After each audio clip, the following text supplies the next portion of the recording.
Hello, we're back with part two of Sex and Happiness. We took a short pause and took a commercial break, and so we're back with Bishop Thomas to wind this thing up and just see what he have to say about this couple that's in love but not yet united with God. Bishop? Well, what I like to say is that I like to use my relationship and yours before we got married. Okay. And we had met and had been in a relationship over a year. And I remember the first time we spent the night together at a hotel. Mm-hmm. Matter of fact, it was 2 or 3 nights. And one would think automatically that we would have sex because we've been together for a year or so. Right. And then we spent the night, but we didn't have sex. No, at that time we didn't.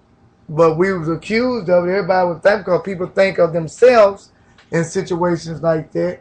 But even though not having sex those 3 nights, we yet fell victim, in my word, in my opinion, later on.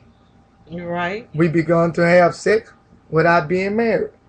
And I had a problem with it every time. Because I knew Bible. I knew the Bible and I knew the Lord, and you knew the Lord. But it's so custom in the church and stuff for folks to be living together, shacking together, and having sex before marriage. You know what I'm saying? Checking out one another and all this and that, to where folks just do it. It's monkey see, monkey do. You know, it's been handed down. Test the water before you go and do something. But that's not God's way. Right. And I had a problem with it. So after us getting together like that and me having a problem with it, we had set out a date to be married in June. But I turned to you and said, we need to get married right now. Yeah. We need to get married right now because I'm having a problem with it, because I know better. And we got married February 27th. Yes, we did. When it's supposed to have been in June. Folks had things to say about that. But I needed to get it right. We both needed to get it right because I had been celibate for over 20 years. No man in my life, no weakness. And then the man that I'm getting ready to marry, I fell into a weakness there when it shouldn't have been. But I felt guilty, but I really didn't feel guilty because I felt like, first of all, God brought it into unity anyway, which the earthly thing is you got to get the paper and get married. Well, matrimony and ceremony is 2 different things. Man performs a ceremony.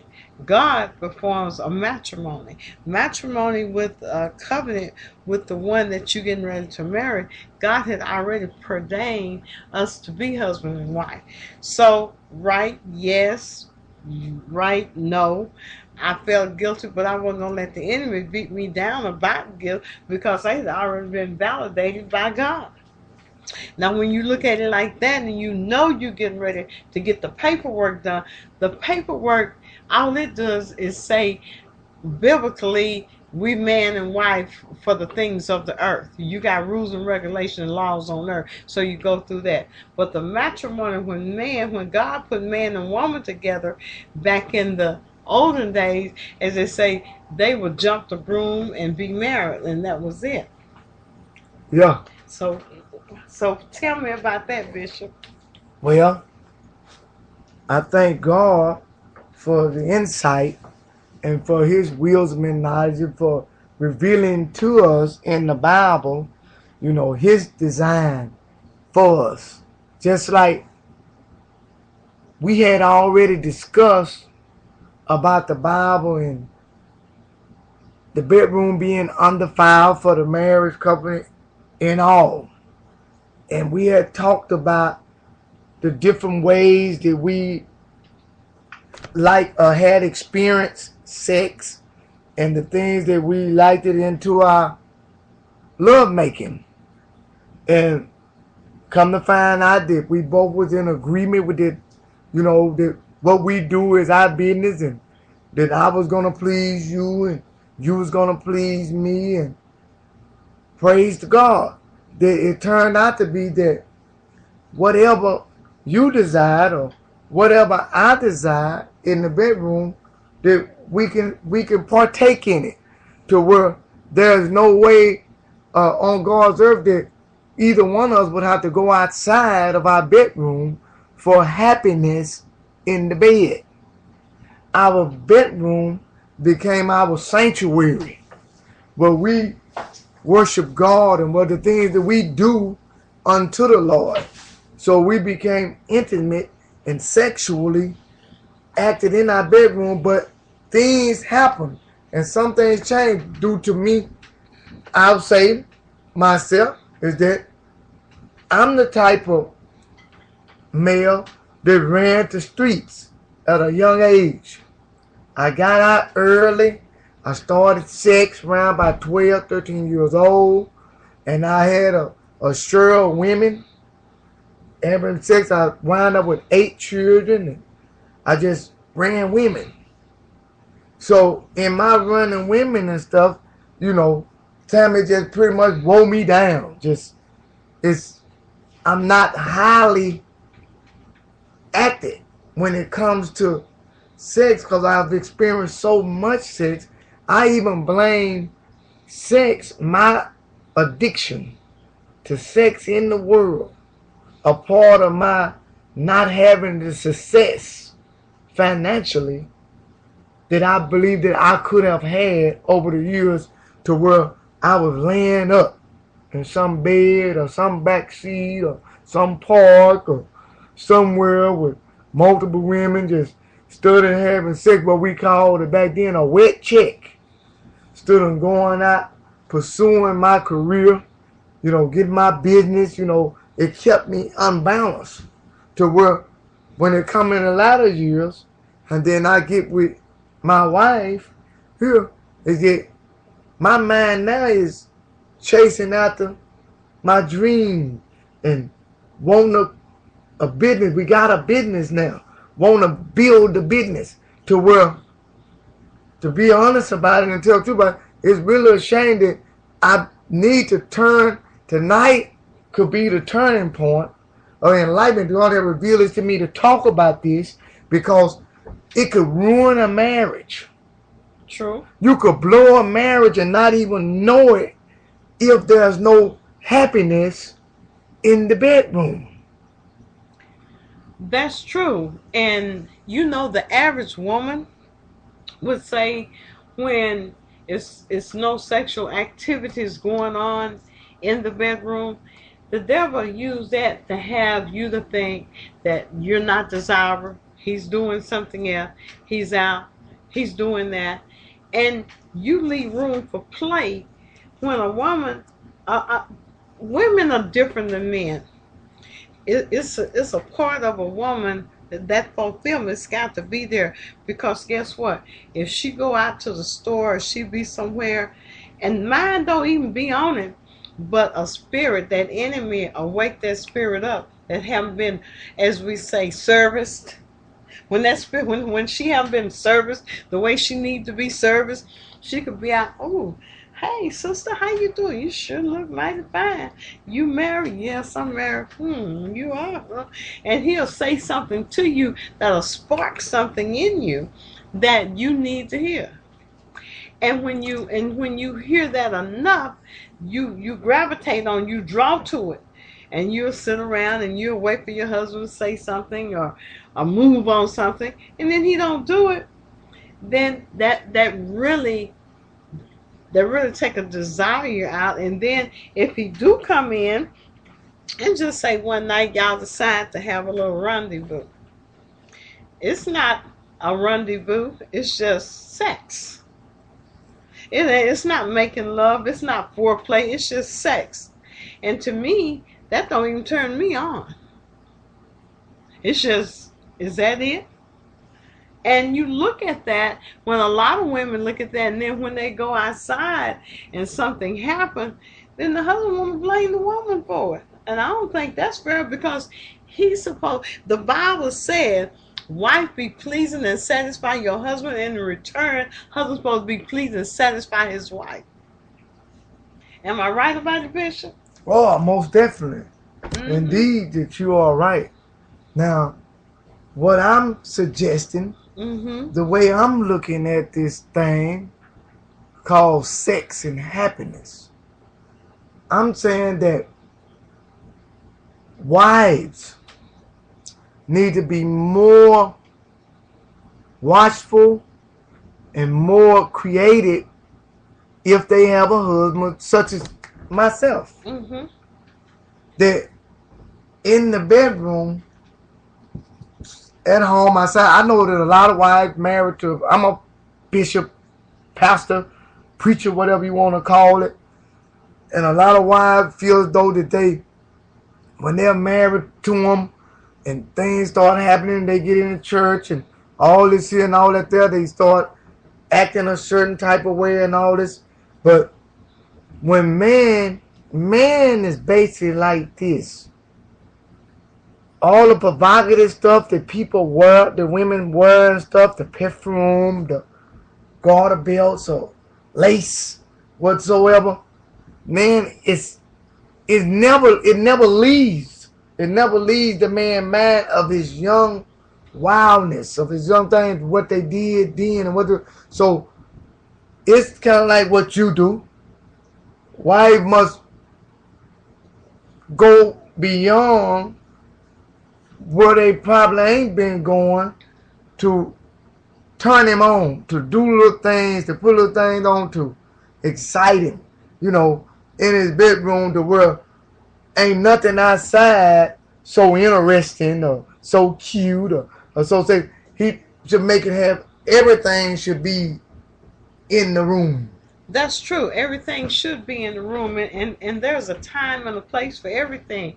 And like we're going back to talking about the bishop, the pastors, the churches. I'm talking to the pastors right now. You'll run all over town to go take care of Miss Sue, Miss Lou, Brother Joe, Brother Bill, and by the time you get home, there's no fire left, there's no energy left in you, and you haven't taken care of home. And when you get there, you might eat with your wife like my husband do with me. He be so tired and wore out and drained from people, he goes sleep eating his food. So, if I did have something planned, it didn't work. So I'm just saying, and see, I'm a highly sexual person. And my husband know this. But when they know that you are and they don't do nothing about it, I got a problem with that. You should have a problem I with got a problem with men knowing and not being pleased. I feel like a man is supposed to know when, how, and do those things to satisfy their wife without them even asking. You should know the time, the motion, the move. You should know the mood swing of your wife to know, man, hey, I got to go home. I got to leave y'all. Because if I can't please home, I ain't going to be able to please nobody. Now that's what I feel. Well, I like to read this scripture right here. Well, read Since them, Bishop. my wife, somebody else's wife might feel the same way. Mm-hmm. My wife needs to know this. In 1 Corinthians chapter 7. Mm-hmm. That's 1 Corinthians chapter 7, starting at verse 4. We're giving you time to get there. 1 Corinthians chapter 7, starting at verse 4. We're almost coming to a close. All right. If you want to continue this topic, we'll go off into part 3. We need some feedback. I need some callers. I need some emails to come through. Hit me up on my Facebook. I need to know what you think about these topics we're putting out. And it reads, the wife has no power over her own body, but the husband. And likewise, also the husband had no power over his own body, but the wife. That being said, is you have not because you ask not. Because you have power over the husband's body, and the husband have power over the wife's body. Unless they come into agreement that there's a fast or something going on, or a ministration, or something of this nature, then they can be denied. It went off. Right. But for what I'm saying, Bishop, You have authority and power over my body. I have it over yours. But if the body parts is not functioning right, it is the power and authority don't mean anything, because it's got to be a functioning in the mind. See, you have to have a mindset for making love. Now you can run in here, we have sex every night. But that's not pleasing to a woman. A woman like to be made love to. Men, y'all can go out and just have sex and be happy. Women are not. I'm glad you said what you said. I know we're going to have to go into part 3. For women that's listening. And the average woman would say they like to be made love to. Because the man is not a woman, and he don't think like no woman. Now, it may be the reason, may very well be that the reason why you don't ask, because you don't want to have to ask. You know, if you ask, more likely you'll get what you ask. But because you have to ask, you want the man to in his mind to desire to want to do it on his own, and that what help your mind. That will help you mentally. That will help you get in the mood. Rather than that, well, man is different. Man, he ain't like that in the mind. They're worrying about you asking him. Man, if that's what he want, that's what he gonna tell you. And that's what you want to do. But woman being different. See, this is why we need to be on the earth. This is why it need to be talked about in the churches. This is why it need to be teachings of it. Different sessions of it. That we can get this thing on the ball. That we can get this thing with God. That we can get this happening. We can keep this happiness in our home. Can stop the devil in his tracks. Stop him from going out to where it can be complete in the household. Well, you know, the average woman think, and this is how women think, if I'm desirable to you, I shouldn't have to ask you for something that's desired to you. It's just like you want ice cream. You desire it, you go and eat it. If you see a piece of cake, you love sweets, you desire, you don't ask, you just go and start eating. So if I'm desired and I'm desirable to you, then you shouldn't ask, you just start. It's a romantic thing. You know, we used to have a Monday night thing. We used to have a Monday night rendezvous with each other. You know, and see, what you start out with in a relationship, that's what keep it going. You have to keep that up. But the average man, once he get married and get comfortable and, you know, feel like, well, you know, I can service my wife once a month, once every 2 weeks or whatever. I'm be tired, but I'm going to go home, take care of mama tonight. She'll be all right. That's not so. That's when you leave room for the enemy to come in and say nice things that actually take her mind away from you and put it somewhere else. Well, one thing I can say before I close, that devil, I'm going to get that devil out of my household. That devil ain't going to come up in this. The devil's not in our household now. I'm just speaking. In this house, you understand? Because the devil is not in our house. Information, communication, and an understanding. That's what the Bible says. And all you're getting, get an understanding. We need to talk more. We need to interact. We need to both open up and listen to one another, that we may have a powerful love affair, a powerful love making, powerful sex and happiness in our bedroom. That's right. So I guess we might go into part 3. So if I got some listeners out here that like our topic tonight, give us a call, give us some feedback, Facebook. And until next week, I'm going out of town for a few days. So the host will be out of town and Bishop will be here working. So if you feel like giving us a shout out, do so. We'll be keeping up and tracking you with our Facebook. Until the next time, have a blessed night and God bless you.